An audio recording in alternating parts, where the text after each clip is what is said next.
இந்த உலகத்துல மனிதன் பேசுறதை மட்டுமல்ல, மனசுல பேசுறதையும் கேக்குற ஒரே கடவுள் சிவன். ஆனா ஒரு நாள் மனிதன் இல்ல, பறவைகள் தான் சிவனிடம் கேள்வி கேட்டாங்க. இந்த அடர்ந்த காட்டுல ஒரு பெரிய ஆலமரம், அந்த மரத்தடியில் கண்கள் மூடி தியானத்தில் இருந்தார் சிவன்.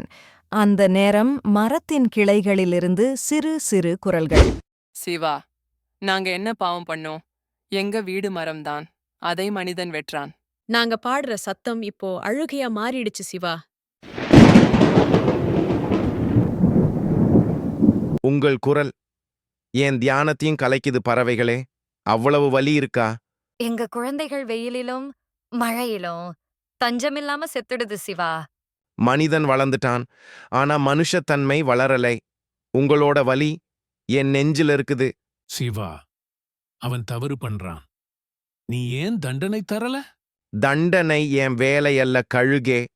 புரிதல்தான் என் ஆயுதம். புரியாத மனிதன் அவனே அவனை தண்டிச்சுக்குவான். அந்த நேரம் கையில் கோடாரி சில மனிதர்கள் மரத்தை வெட்ட வர்றாங்க.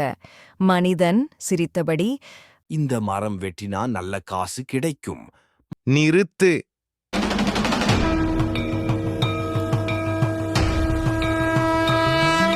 இந்த மரம் உனக்கு மரமா தெரியுது, ஆனா இதுல 100 உயிர்கள் வாழுது. உன் லாபம் ஒரு நாள், உன் பாவம் ஒரு தலைமுறை.